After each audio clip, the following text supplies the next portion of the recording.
ओम श्री गुरुदेव दत्त श्री स्वामी समर्थ. नमस्कार मित्रांनो, आपण बघत आहोत संपूर्ण शिव महापुराण.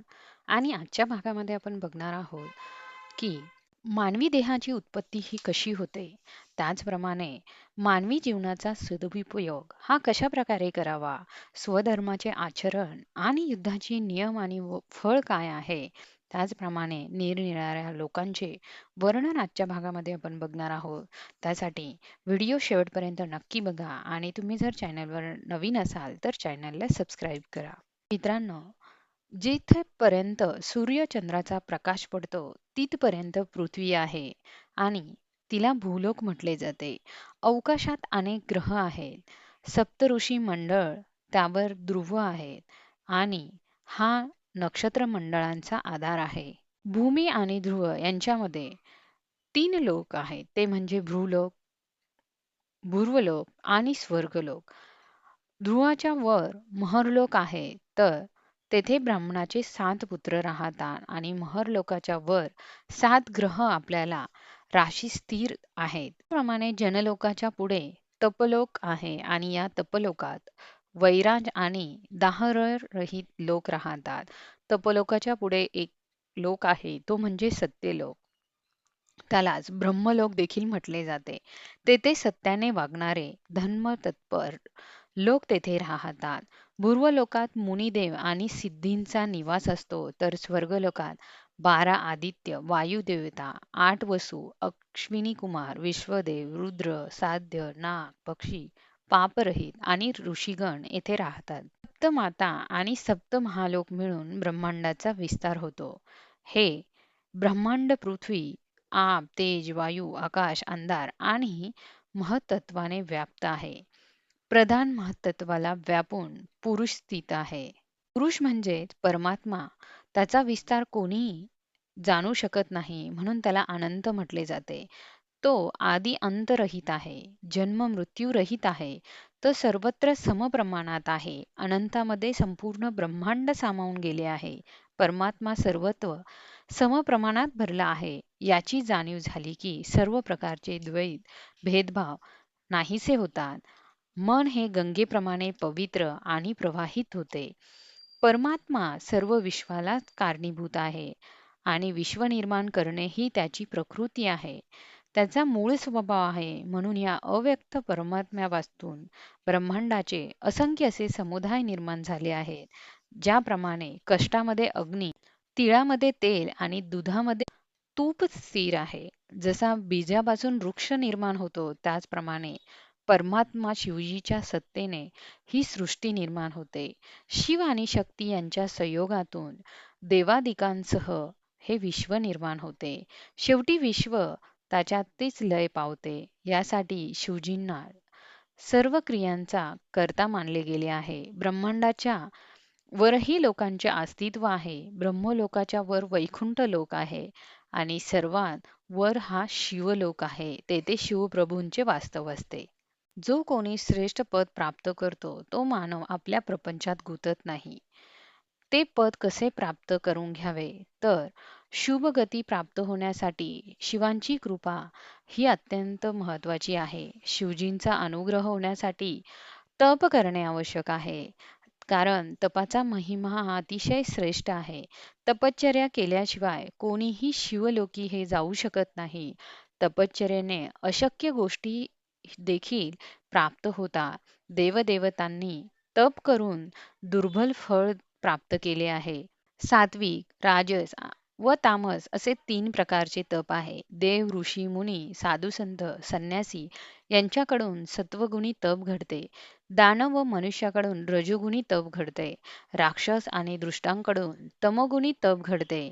निष्काम भावाने केलेले तप, सात्विक फळाची अपेक्षा धरून केलेल्या तपाला राजस तप म्हणतात. शरीरात पीडा देऊन दृष्ट हेतू मनात ठेवून केलेल्या तपास तामस तप म्हटले जाते. दया, शांती, क्षमा हे तप करणे हे सात्विक रूप आहे. यामुळे शिवलोकाची प्राप्ती होते. माझा प्रपंच, माझी मुले बाळे या आसक्तीमुळे माणूस जन्म मरणाच्या चक्रात हा सापडत जातो आणि मनुष्य जन्म अनमोल आहे याचा सदुपयोग मानवाने करून घ्यावा. सद्गुरूंना संतांना शरण जाऊन त्याचे विचार समजून घ्यावे. धर्म, अर्थ, काम व मोक्ष हे एकूण 4 पुरुषार्थ आहे. ते मानवी जीवनात तपाने प्राप्त होऊ शकतात. धर्माचा पाया भरभक्कम असावा.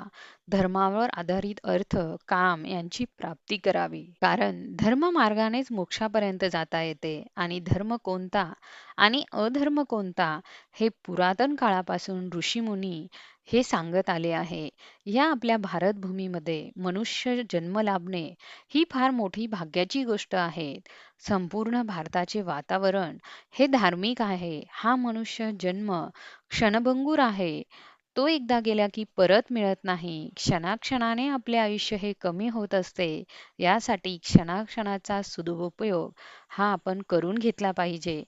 प्रत्येक पाऊल सत्याच्या मार्गाने टाकले पाहिजे. लौकिक कीर्तीच्या मागे न लागता लोकांनी आपणास मानाने आणि भरपूर संपत्ती मिळावी ही अपेक्षा न ठेवता पुण्याईने सुख प्राप्त होते आणि पापाने नरकाची प्राप्ती होते. यासाठी सदैव शिवस्मरण हे केले पाहिजे. शिवनाव हे भवरोग नाहीसे करणारे एक अत्यंत प्रभावी औषध आहे. या नामाच्या साहाय्याने मोक्षाची प्राप्ती होते.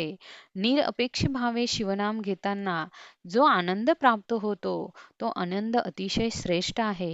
शिवनामामुळे प्रत्येक कर्म हे भक्तिभावाने कोणतीही अपेक्षा न करता केले जाते. ईश्वराच्या मुखापासून ब्राह्मण, बाहूपासून क्षत्रिय, मांड्यांपासून वैश्य आणि चरणांपासून शूद्र निर्माण झाले. ईश्वराच्या शरीरापासून सर्व निर्माण झाले, तर मग उच्च नीच हा भेदभाव कसा काय? तसेच युद्धाचे फळ काय आहे? तर मनुष्य वाईट कर्मामुळे अधोगतीस जातो आणि आपल्या स्वकर्मामुळे लोक शिवतत्वापर्यंत जाऊ शकतात. जो आपले अंतःकरण शुद्ध करतो, श्रेष्ठ करतो, शुद्ध अंतःकरणाने केलेली सर्व कर्म ही उत्तम फळ प्राप्त करून देतात. माणूस जन्माने नव्हे तर कर्माने मोठा बनत असतो. या जगात ब्रह्म, क्षत्रिय, वैश्य, शूद्र या सर्वांची आवश्यकता आहे. जीव जगत आणि जगतमाता ही एकच आहे याची प्रत्यक्ष अनुभूती घेऊन जो अंतर्बाह्य आनंदी होतो, त्याने तो मार्ग सर्व लोकांना सांगणे अतिशय ब्राह्मण कुळात जन्माला येऊन देखील वाईट कर्म केली तर त्याची फळे ही मात्र भोगावीच लागतात. क्षत्रिय कुळात जन्मलेल्या माणसांनी शौर्य हे दाखवलेच पाहिजे. शौर्याने प्रजेचे रक्षण हे केलेच पाहिजे. प्रजेचे रक्षण झाले नाही तर प्रजा परमात्मा करणार कशी, जगणार कशी? तसेच वैश्यांनी व्यापार केला पाहिजे. व्यापार नसेल तर माणसात वस्तू मिळणार कशा? आणि आपण भोजन देखील करू शकणार नाही. भोजन केल्याशिवाय जगता येणार नाही. शूद्र म्हणजे सेवाभाव. हा सेवाभाव सर्वश्रेष्ठ आहे. परमेश्वर सर्वत्र समप्रमाणात आहे याची जाणीव प्रत्येकाला आपल्या हृदयातून आपोआप झाली पाहिजे आणि त्यामुळे आपोआप सेवाभाव प्रगटतो. सेवा म्हणजे प्रेमभाव.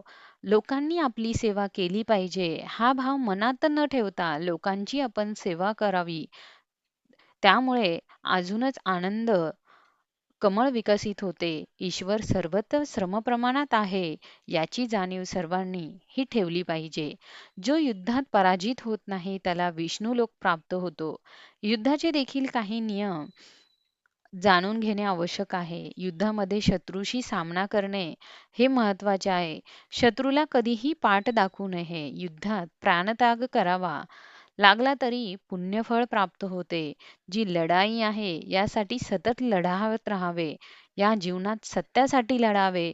सत्य प्राप्त करणे हे खूप गरजेचे आहे आणि म्हणजे आपल्यातील सत्यत्व याचा अर्थ देवत्व प्रगट करणे आहे.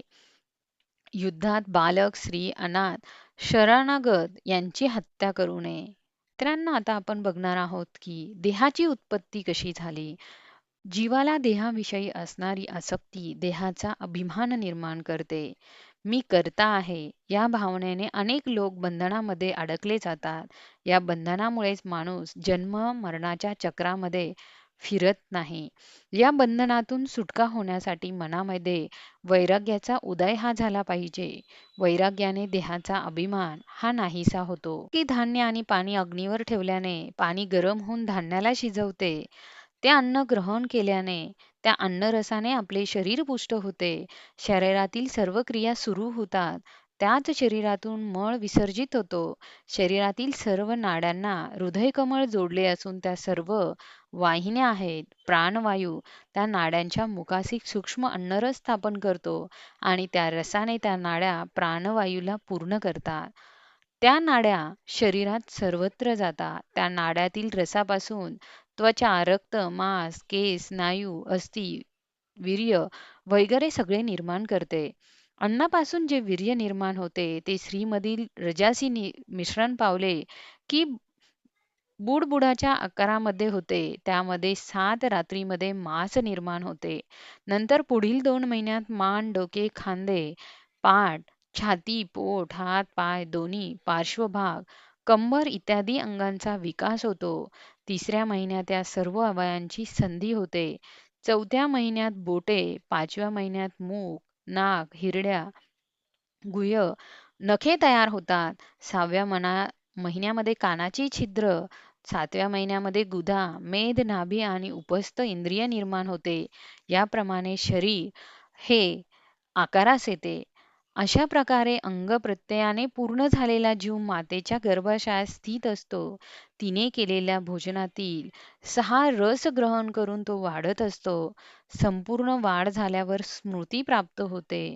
जो पूर्वजन्मीची कृत्ये जाणतो, शिवज्ञान प्राप्त करून मुक्त व्हायचे जो ठरवितो, गर्भावस्थेत वाढत असलेला जीव हा निरंतर व्याकुळ असतो. तेथे तो दुःख भोगत असतो. गर्भावस्थेत भीषण कष्ट असतात. उसाला चरकात घातले की तो जसा पिळून निघतो, त्याप्रमाणे गर्भात जीव पिळून जातो. पुण्यवान जीव लवकर जन्माला येतो व पुण्य कमी असलेला जीव वेळाने जन्माला येतो. जन्माला येताना 365 पेशी असतात. 3.5 कोटी रोम असतात. स्थूल आणि सूक्ष्म 3.5 कोटी नाड्या असतात. हेच कफ, पित्त, मेद, मांस, मज्जा, वीर्य, मलमूत्र हे सर्व घटक वेगवेगळ्या प्रमाणात असतात. अशा प्रकारे अपवित्र शरीर बनते आणि कर्माच्या बंधनात ते गुंतते. मित्रांनो, या पुढील भाग आपण पुढच्या व्हिडिओमध्ये बघणार आहोत. त्यासाठी व्हिडिओ आवडत असेल तर लाईक करा आणि तुम्ही जर चॅनलवर नवीन असाल तर चॅनलला सबस्क्राईब करा. धन्यवाद.